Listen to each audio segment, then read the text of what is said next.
आज हम अपनी एक और वीकली वीडियो के साथ हाजिर हैं। ये हमारा साइंस एमसीक्यू विद एक्सप्लेनेशन का पार्ट 5 है। ये सभी क्वेश्चंस जो आज हम डिस्कस करेंगे ये एनएमएमएस एग्ज़ाम 2019-20 में पूछे गए थे। ये वीडियो क्योंकि हम डिटेल से एक्सप्लेन करेंगे कि क्वेश्चन को, तो ये CTET, REET, DSSB, SSC exam के लिए भी काफ़ी इम्पोर्टेंट है। तो चलिए अपनी वीडियो स्टार्ट करते हैं। सबसे पहला क्वेश्चन है, the property of plane mirror to make right appears as left and vice versa is called. समतल दर्पण का वह गुण जिसके द्वारा बने प्रतिबिंब में वस्तु का बायां भाग दाईं ओर दिखाई देता है या फिर दायां भाग बाईं ओर दिखाई देता है, इस परिघटना को क्या कहते हैं? तो देखिए, हमने लाइट वाले चैप्टर में इसके बारे में पढ़ा था कि जो प्लेन मिरर होता है जिसको हम इस तरह से दिखाते हैं, ये हमेशा क्या करता है, अगर आप प्लेन मिरर के सामने खड़े होंगे तो अगर आप अपना लेफ़्ट हैंड उठाएंगे तो आपको जो आपकी इमेज बनेगी मिरर के अंदर उसमें दिखेगा कि राइट हैंड आपका उठ रहा है। इस चीज़ को बोलते हैं लेटरल इन्वर्जन या फिर पार्श्व परिवर्तन। तो यहाँ पर जो हमारा ऑप्शन नंबर 2 है वो है लेटरल इन्वर्जन और हिंदी में पार्श्व परिवर्तन। ये हमारा करेक्ट ऑप्शन है। ठीक है, नेक्स्ट क्वेश्चन देखते हैं। नेक्स्ट क्वेश्चन भी प्लेन मिरर से ही रिलेटेड है। The distance between the object and its image formed by a plane mirror appears to be 30 cm. What is the distance between the mirror and the object? एक समतल दर्पण है हमारे पास, हम diagram बना लेते हैं। इसके सामने कोई ऑब्जेक्ट रखा हुआ है, ये ऑब्जेक्ट है O और इसकी इमेज क्योंकि उसके पीछे बनती है, ये उसकी इमेज बन गई I। और आपको बताया हुआ है कि ऑब्जेक्ट और इमेज के बीच में जो डिस्टेंस है वो 30 सेंटीमीटर है। और आपसे पूछा गया है what is the distance between mirror and the object. मतलब हमने ये वाली डिस्टेंस बतानी है मिरर और ऑब्जेक्ट के बीच में। तो जो लाइट वाला चैप्टर है उसमें ये बात बताई जाती है कि जितनी डिस्टेंस ऑब्जेक्ट की मिरर के साथ है उतनी ही डिस्टेंस पीछे उसकी इमेज बनती है। अगर ये डिस्टेंस x है तो ये डिस्टेंस भी x होगी। तो ये टोटल डिस्टेंस कितने के बराबर होगी? 2x के बराबर होगी। और ये टोटल डिस्टेंस हमें दे रखी है 30 सेंटीमीटर। तो यहाँ से मेरी x की वैल्यू आ जाएगी 15 सेंटीमीटर। इसका मतलब ये हुआ कि मेरा जो ऑब्जेक्ट है वो मिरर से 15 सेंटीमीटर दूर है और जो मेरी इमेज है पीछे वो भी 15 सेंटीमीटर दूर है, इसलिए टोटल डिस्टेंस जो है वो 30 है। तो यहाँ पर जो करेक्ट आंसर है वो आ जाएगा 15 centimetre, option number 4। Next question देखते हैं। List of mediums is given below. 4 अलग अलग मीडियम दिए हैं आपको, वुड, वाटर, एयर और वैक्यूम। और आपने ये बताना है कि साउंड किस मीडियम में ट्रैवल करेगी, किन माध्यमों में ध्वनि संचरण कर सकती है। तो जो हमारा ध्वनि वाला चैप्टर था कक्षा 8वीं का 13वां चैप्टर, उसमें बताया हुआ है कि साउंड जो है वो लिक्विड में भी ट्रैवल कर सकती है, सॉलिड में भी ट्रैवल कर सकती है और जहाँ पर एयर होती है वहाँ भी ट्रैवल कर सकती है। सिर्फ एक चीज़ है वैक्यूम, जहाँ पर साउंड जो है वो ट्रैवल नहीं कर सकती, निर्वात के अंदर ये संचरित नहीं होती। बाकी लकड़ी में, पानी में और एयर में ये ट्रैवल करती है। तो हमसे पूछा था किस में ट्रैवल कर सकती है, तो शुरू वाले जो तीनों हैं वो एकदम सही हैं। हम अपना ऑप्शन ढूंढ लेते हैं। ऑप्शन नंबर 3 में देखिए 1, 2 एंड 3। ऑप्शन नंबर 3 में 1, 2 एंड 3। वुड में, वाटर में, एयर में साउंड ट्रैवल कर सकती है। जहाँ पे वैक्यूम होता है, वैक्यूम का मतलब होता है वहाँ पे कोई मीडियम नहीं होता, वहाँ पे कोई एयर नहीं होती, उसको वैक्यूम या फिर निर्वात कहा जाता है, वहाँ पर साउंड ट्रैवल नहीं कर सकती। तो हमारा ऑप्शन नंबर 3 यहाँ पर करेक्ट है। Next question. नीचे दिए गए डायग्राम में आपको 3 अलग अलग सरफेस दिखाए गए हैं, L1, L2 और L3। उनकी शेप दिखाई गई है और यहाँ पर जो आपको एरो दिख रहे हैं ये वो इंसिडेंट लाइट है, मतलब लाइट रे जो है वो इंसिडेंट हो रही है। और आपसे पूछा गया है surface on which angle of incidence is equal to the angle of reflection. अब हमने लॉ ऑफ रिफ्लेक्शन पढ़ा था। लॉ ऑफ रिफ्लेक्शन ये कहता है कि जो इंसिडेंट लाइट आती है और हम मिरर के ऊपर 90 डिग्री पर अगर कोई एंगल खींचें और ये जो टकराने के बाद जो लाइट चली जाती है उसको रिफ्लेक्टेड रे बोलते हैं। ये एंगल ऑफ इंसिडेंस होता है और ये एंगल ऑफ रिफ्लेक्शन होता है। आपसे पूछा है कि इन तीनों केस में किस केस में एंगल ऑफ इंसिडेंस और एंगल ऑफ रिफ्लेक्शन इक्वल होंगे। तो लॉ ऑफ रिफ्लेक्शन ये कहता है कि सरफेस चाहे प्लेन हो चाहे वो प्लेन ना हो, लॉ ऑफ रिफ्लेक्शन फॉलो करेगा, मतलब एंगल आई और एंगल आर जो हैं वो बराबर होंगे। अब यहाँ पर तीनों ही मिरर हैं, भले ही पहले वाला प्लेन दिख रहा हो, बाकी दोनों जो हैं वो जिगजैग दिख रहे हों, लेकिन फिर भी तीनों मिरर हैं, तो वहाँ पर लॉ ऑफ रिफ्लेक्शन फॉलो करेगा और एंगल आई और एंगल आर हमेशा बराबर होंगे। तो यहाँ पर ये तीनों के तीनों सरफेस के लिए, तीनों पृष्ठों के लिए एंगल ऑफ इंसिडेंस और एंगल ऑफ रिफ्लेक्शन बराबर होंगे, आपतन कोण और परावर्तन कोण बराबर होंगे। तो यहाँ पर ऑप्शन नंबर 4 हमारा करेक्ट ऑप्शन है। नेक्स्ट क्वेश्चन देखते हैं। Burning of a meteor in atmosphere is due to, वायुमंडल में जो उल्का है वो जल के नष्ट हो जाती है, इसके पीछे का कारण पूछा है। ये हमारे 8वीं कक्षा के 17वें चैप्टर में है, जिसमें हम स्टार्स और सोलर सिस्टम के बारे में पढ़ते हैं। तो वहाँ पे भी मीटियोर का एक छोटा सा टॉपिक है। मीटियोर जो है, जो उल्का होते हैं, वो हमारे पृथ्वी के एटमॉस्फेयर में आते ही घर्षण बल की वजह से, फ्रिक्शनल फोर्स की वजह से जल के वाष्पित हो जाते हैं, वेपराइज हो जाते हैं। ठीक है, तो उनके ऊपर जो फोर्स एक्ट करता है, जो उनको वेपराइज करता है, वो है हमारा फ्रिक्शनल फोर्स या फिर घर्षण बल। अगर कभी आपसे ये पूछ ले कि किस चीज़ से घर्षण होता है, तो हमारे जो एटमॉस्फेयर होता है उसमें बहुत सारी गैसेज होती हैं, वो थोड़ा डेंस होता है वैक्यूम की बजाय, तो उसी डेंस होने की वजह से उसके साथ फ्रिक्शनल फोर्स एक्ट करता है। तो यहाँ पर ऑप्शन नंबर 3 हमारा करेक्ट ऑप्शन है। Owl can see very well in the night but not during the day. आप अच्छे से जानते हैं, जो उल्लू होते हैं वो रात के समय अच्छे से देख पाते हैं, लेकिन दिन के समय अच्छे से नहीं देख पाते। इसका कारण पूछा है। तो इसका कारण बताने से पहले एक छोटी सी बात बताना जरूरी है। हमारी जो आंखें होती है, उसका जो रेटिना होता है, रेटिना जो पीछे वाला पर्दे वाला हिस्सा होता है, उसमें 2 टाइप की सेल्स होती हैं, सेंसिटिव सेल्स। एक को बोला जाता है रोड्स और दूसरे को बोला जाता है कोन्स। रोड्स जो हैं वो लो इंटेंसिटी ऑफ लाइट के लिए सेंसिटिव होते हैं, और कोन्स जो हैं वो एक तो कलर और दूसरा हाई इंटेंसिटी ऑफ लाइट के लिए सेंसिटिव होते हैं। तो रात में रोशनी कम होती है और उल्लू को दिखाई देता है, मतलब लो इंटेंसिटी में भी उल्लू देख सकता है। इसका मतलब ये है कि उसका जो रेटिना है उसके अंदर रोड्स की संख्या ज़्यादा है। वहीं दिन में नहीं देख पाता, इसका मतलब उसके अंदर कोन्स की संख्या कम है। क्योंकि अगर दिन में हमारे पास क्या होता है, दिन में अच्छी रोशनी होती है, हाई इंटेंसिटी होती है लाइट की, और वहाँ पर उल्लू नहीं देख पाता, इसका मतलब उसके अंदर कोन्स जो हैं वो कम है। तो सीधी सी बात है, जो आवर है उसके रेटिना में रोड्स ज़्यादा हैं और कोन्स कम है। अपना ऑप्शन ढूंढ लेते हैं हम। यहाँ पर जो दूसरा ऑप्शन है देखिए, उसमें लिखा हुआ है it has on its retina large number of rods and few cones. शलाकाओं की संख्या ज़्यादा होती है और शंकुओं की संख्या कम होती है। रोड्स को शलाकाएं कहते हैं हिंदी में, और कोन्स को शंकु कहते हैं। अगर कभी कलर के बारे में पूछ ले तो हमेशा कोन्स का आंसर देना आप लोग, लेकिन हमारे इस पर्टिकुलर क्वेश्चन में आवर के बारे में पूछा था कि उसको रात को क्यों अच्छा दिखाई देता, दिन में क्यों नहीं दिखाई देता। तो उसका जो रेटिना है उसके अंदर रोड्स ज़्यादा होती हैं और कोन्स कम होते हैं। तो हमारा ऑप्शन नंबर 2 करेक्ट हो जाएगा। नेक्स्ट क्वेश्चन देखते हैं। The ultrasound equipment used for medical problems works at which of the following frequencies. आपने देखा होगा अक्सर मेडिकल या फिर कई बार हमें ज़रूरत पड़ती है अल्ट्रासाउंड टेस्टिंग कराने की, तो अल्ट्रासाउंड के लिए कौन सी फ्रीक्वेंसीज यूज़ की जाती हैं। अब देखो, नाम ही अल्ट्रासाउंड आ गया।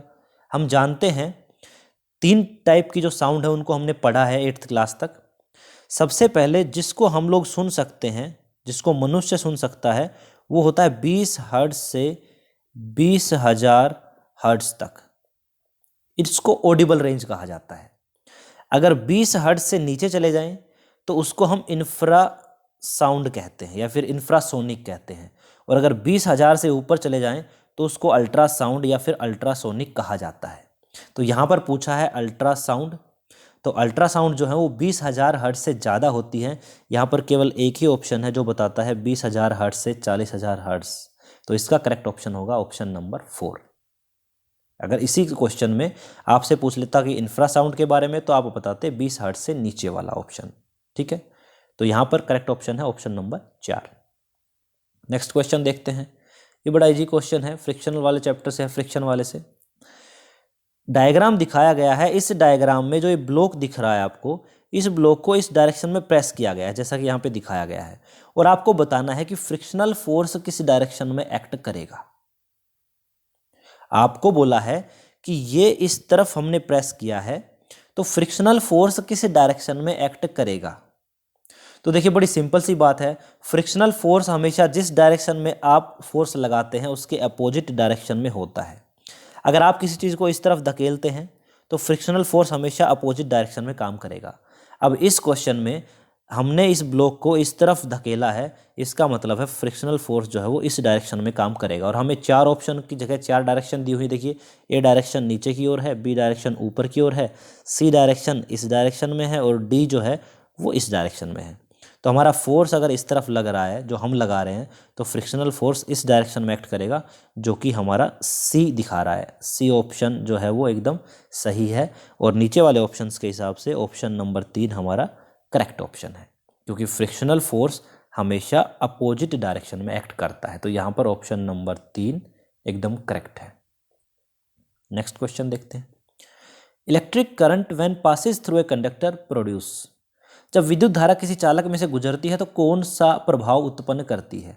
तो देखिए इलेक्ट्रिक करंट जो होता है उसके सारे के सारे इफेक्ट होते हैं, आपने नीचे वाली क्लासेस में भी पढ़ा है, और 8th क्लास में भी आपने chemical effect of electric current भी पढ़ा है, ठीक है। और ये वाले जो हैं आपने छोटी क्लासेस में पढ़ा है, 6ठी और 7वीं में। तो इसका मतलब है कि इलेक्ट्रिक करंट जो है वो हीटिंग इफेक्ट भी दिखाता है। हीटिंग इफेक्ट के लिए आपके पास एग्जांपल है, जैसे आप जो प्रेस करते हो आयरन होती है वो, या फिर जो आपके हीटर होते हैं घर में, या फिर पानी गर्म करने के गीजर होते हैं वो। मैग्नेटिक इफेक्ट भी दिखाता है करंट। मैग्नेटिक इफेक्ट को समझने के लिए हमने क्या किया था कि हमारे पास एक सर्किट थी, उसके पास अगर हम कंपास रख देते हैं तो कंपास अपनी डायरेक्शन, जो उसकी डायरेक्शन है वो डिफ्लेक्ट हो जाती है, मतलब वो अपनी जो सिचुएशन, उसकी जो पोजीशन है उससे वो पोजीशन चेंज कर लेती है। तो उससे पता चलता है कि मैग्नेटिक इफेक्ट है। और केमिकल इफेक्ट हमने 8th क्लास में ही पढ़ा है, ठीक है।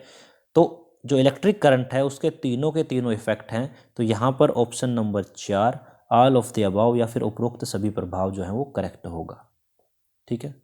नेक्स्ट क्वेश्चन देखते हैं। Which of the following is not measure to limit noise pollution, निम्न में से कौन सा तरीका ध्वनि प्रदूषण को कम करने का तरीका नहीं है। अब ध्वनि प्रदूषण वो होता है जब हमें कोई आसपास की ध्वनि जो है वो कानों के लिए अच्छी ना हो और हमें परेशान करने लगे, तो उसको हम ध्वनि प्रदूषण कहते हैं। जैसे कि हॉर्न की आवाज़ आ रही है, पटाखों की आवाज़ आ रही है, ठीक है, बहुत ज़ोर ज़ोर से आवाज़ आ रही है, फैक्ट्रियों की आवाज़ आ रही है, उसको ध्वनि प्रदूषण कहते हैं या फिर नॉइज़ पोल्यूशन कहते हैं। अब इनमें से कौन सा एक तरीका है जो ध्वनि प्रदूषण को कम नहीं करता है। तो देखते ही पता चलेगा कि ब्रस्टिंग ऑफ क्रैकर्स या फिर पटाखे चलाने से ध्वनि प्रदूषण होता है, कंट्रोल थोड़ी ना होगा। तो यहाँ पर ऑप्शन नंबर 3 करेक्ट है। और बाकी जो 3 ऑप्शन है उसको देख लेते हैं। Planting tree along the roads, road के किनारे अगर पेड़ लगाते हैं तो वो थोड़ी सी साउंड को एब्जॉर्व कर लेते हैं अपने अंदर, तो ये तो कंट्रोल करने का तरीका है। दूसरा है using silencer in heavy engines, जो भारी इंजन होते हैं या फिर हवाई जहाज के जो इंजन होते हैं उनमें साइलेंसर लगाना चाहिए, इससे भी साउंड कम होती है। चौथा है to set up industries away from the residential area, मतलब जो हम जहाँ रहते हैं, जो हमारा आवासीय क्षेत्र है, वहाँ से इंडस्ट्रीज को दूर लगाना चाहिए। तो ये तीनों ऑप्शन तो ध्वनि प्रदूषण को या फिर नॉइस पोल्यूशन को कम करते हैं, लेकिन पटाखे चलाने से नॉइस पोल्यूशन बढ़ता है। तो यहाँ पर ऑप्शन नंबर 3 करेक्ट होगा, क्योंकि हमसे पूछा था नोट द मेजर, मतलब कम करने का तरीका कौन सा नहीं है, नेगेटिव सवाल था ये। Next question, the planet which have least period of rotation is, कौन से ग्रह का घूर्णन काल सबसे कम है। यहाँ पर ये हमारे 17th चैप्टर से है, स्टार्स एंड सोलर सिस्टम से। वहाँ पर जो हम अलग अलग प्लैनेट्स के बारे में पढ़ते हैं, तो जुपिटर जो है बृहस्पति, उसका घूर्णन काल या फिर जो पीरियड ऑफ रोटेशन है वो लगभग 9-9.5 घंटे के आसपास है। जो पीरियड ऑफ रोटेशन होता है उसका मतलब क्या होता है, मान लीजिए ये एक प्लैनेट है, एक प्लैनेट हमेशा अपनी एक्सिस के चारों ओर भी चक्कर लगाता है, और इसको एक चक्कर लगाने में जितना टाइम लगता है उसको हम कहते हैं पीरियड ऑफ रोटेशन। और इन चारों एग्जाम्पल्स में से, या फिर हम कहें अपने पूरे सोलर सिस्टम में, जो बृहस्पति है या फिर जो जुपिटर है उसका पीरियड ऑफ रोटेशन सबसे कम है, लगभग 9.5 घंटे के आसपास का टाइम लेता है ये।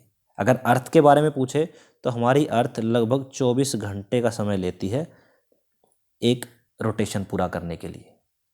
ठीक है, तो यहाँ पर option number 1 is correct. Next है, विच कॉन्स्टेलेशन इज कॉल्ड हंटर? किस तारामंडल को शिकारी भी कहा जाता है? ऑप्शन है आपके पास कैसियोपिया, ओरायन, अर्सा मेजर या नन ऑफ दीज। ये हमारे उसी चैप्टर से जिससे पिछले वाला सवाल था। अगर आपको इनके बारे में नहीं पता है तो इस डायग्राम में देख लीजिए। सबसे पहला जो ये कॉन्स्टेलेशन है या फिर जो तारामंडल है, सबसे पहला वाला, इसको ग्रेट बियर कहा जाता है या फिर अर्सा मेजर भी इसका नाम है। दूसरे वाला ओरायन है, तीसरे वाला कैसियोपिया है, और यही 3 हमारे पास ऑप्शन में है। एक लियो मेजर भी है जो शेर की तरह दिखता है। ठीक है, तो हमसे पूछा है कि शिकारी की तरह कौन सा दिखता है, तो आप इन चारों में से देख लीजिए शिकारी की तरह कौन सा दिख रहा है। मुझे तो ये वाला एक शिकारी जैसा दिख रहा है, क्योंकि ये तो एक भालू जैसा है, इसमें ऐसा लग रहा है कि एक औरत चेयर पे बैठी है, और ये वाला शेर की तरह दिखाई दे रहा है। तो ओरियन जो है या फिर ओरायन जो है वो एक शिकारी की तरह दिखने वाला तारामंडल है या फिर कॉन्स्टेलेशन है। तो यहाँ पर option number 2 Orion is the correct option. Next question देखते हैं। The fibre obtained by chemical treatment of wood pulp. हमने आज से पहले जब इस वीडियो के जो साइंस एमसीक्यूज़ के जो 4 पार्ट पढ़े हैं उसमें भी 2 पार्ट में ये सवाल पहले भी आया था। आप देख रहे हैं कि ये जो क्वेश्चन है बार बार रिपीट हो रहा है। जब वुड पल्प को केमिकल ट्रीटमेंट किया जाता है तो हमें रेयोन मिलता है। रेयोन को आर्टिफिशियल सिल्क भी कहा जाता है। कई बार ये क्वेश्चन भी पेपर में आ जाता है कि आर्टिफिशियल सिल्क जो है वो किसे कहा जाता है, क्योंकि रेयोन की प्रॉपर्टी सिल्क जैसी है। ये सिल्क जैसा सॉफ्ट होता है, परंतु लेकिन इसको बनाया जाता है केमिकल या फिर मैन मेड है, ये सिंथेटिक फाइबर है, इसलिए इसको आर्टिफिशियल सिल्क भी कहा जाता है। और इसको बनाया कैसे जाता है? By chemical treatment of wood pulp. ये हमारे सिंथेटिक फाइबर वाले चैप्टर से है, जिसकी वीडियो हमारे चैनल पे अवेलेबल है। नेक्स्ट क्वेश्चन है, a cold steel spoon is dipped in a cup of hot milk, it transfer heat to its other end by the process of. Steel की एक चम्मच है, ठंडी है, उसको गर्म दूध के अंदर डुबोया जाता है उसका एक एंड, तो उसके अंदर जो हीट ट्रांसफ़र होती है वो किस प्रोसेस द्वारा होती है? तो देखिए यहाँ पर सीधी सी बात है, स्टील की चम्मच है, स्टील स्पून है, गलत हो गई स्पेलिंग, स्टील की स्पून है, स्टील मतलब सॉलिड। हमने पढ़ा है हीट वाले चैप्टर में कि सॉलिड्स में जो हीट ट्रांसफ़र होती है वो बाई कंडक्शन मेथड्स के होती है, चालन द्वारा होती है। वहीं जो लिक्विड और गैसेज होते हैं उनके अंदर कन्वेक्शन होता है या फिर संवहन होता है। और जहाँ पर कोई मीडियम नहीं होता या फिर मीडियम की ज़रूरत ही नहीं होती हीट ट्रांसफ़र के लिए, उसको हम रेडिएशन कहते हैं, रेडिएशन वाला मेथड कहते हैं। 3 टाइप से हीट कंडक्ट होती है। तो यहाँ पर सॉलिड है, चम्मच है, सॉलिड स्टील से बनी हुई है, तो यहाँ पर कंडक्शन होगा। ऑप्शन नंबर 2 इसका करेक्ट होगा। Last question, which one of the following has highest calorific value? निम्न में से किसका कैलोरीफिक मान या फिर ऊष्मीय मान सबसे ज़्यादा है? तो देखिए हमारे जो एक चैप्टर है ईंधन वाला, उसके अंदर कैलोरीफिक वैल्यू के बारे में बताया हुआ है। इससे पहले के जो 4 पार्ट है उसमें भी हमने इसके बारे में बताया है। 1 किलोग्राम फ्यूल को बर्न करने में जितनी एनर्जी मिलती है उसको हम उसका कैलोरीफिक वैल्यू बोलते हैं, और इसका यूनिट होता है किलो जूल पर किलोग्राम। और इन चारों में जो हाइड्रोजन है वो सबसे ज़्यादा एनर्जी देता है। मतलब अगर 1 किलो हाइड्रोजन को हम बर्न करते हैं तो हमें लगभग 1.5 लाख किलो जूल एनर्जी मिलती है। इन चारों ऑप्शंस में या फिर जितने भी फ्यूल्स हम जानते हैं, नोन है, उसमें हाइड्रोजन की कैलोरीफिक वैल्यू सबसे ज़्यादा होती है, करीब 1.5 लाख किलो जूल होती है। आप 8th क्लास में एक टेबल दी हुई है, वहाँ जाके चेक कर सकते हो, या फिर हमने जो वीडियो बना रखी है हमारे चैनल पे उसको जाके देख सकते हो। इसका करेक्ट आंसर है ऑप्शन नंबर 3 हाइड्रोजन। ठीक है, यहाँ पे हमारी ये वीडियो ख़त्म होती है। आपको एक बात मैं बता दूँ, हमारे चैनल पर 8th क्लास का कंप्लीट कोर्स है, और जो हमने केवल NMMS एग्ज़ाम को ध्यान में रखते हुए बनाया है। अगर आप वो सारी वीडियोस देखते हैं तो आपका जो साइंस वाला पार्ट है, जो साइंस के 35 क्वेश्चंस आते हैं इस एग्ज़ाम में, वो आप बड़े आराम से कर लेंगे। ठीक है, डिस्क्रिप्शन में मैंने लिंक डाला हुआ है, आप वहाँ पे जाके देख सकते हैं। वीडियो को लास्ट तक देखने के लिए सभी का धन्यवाद। Thank you very much.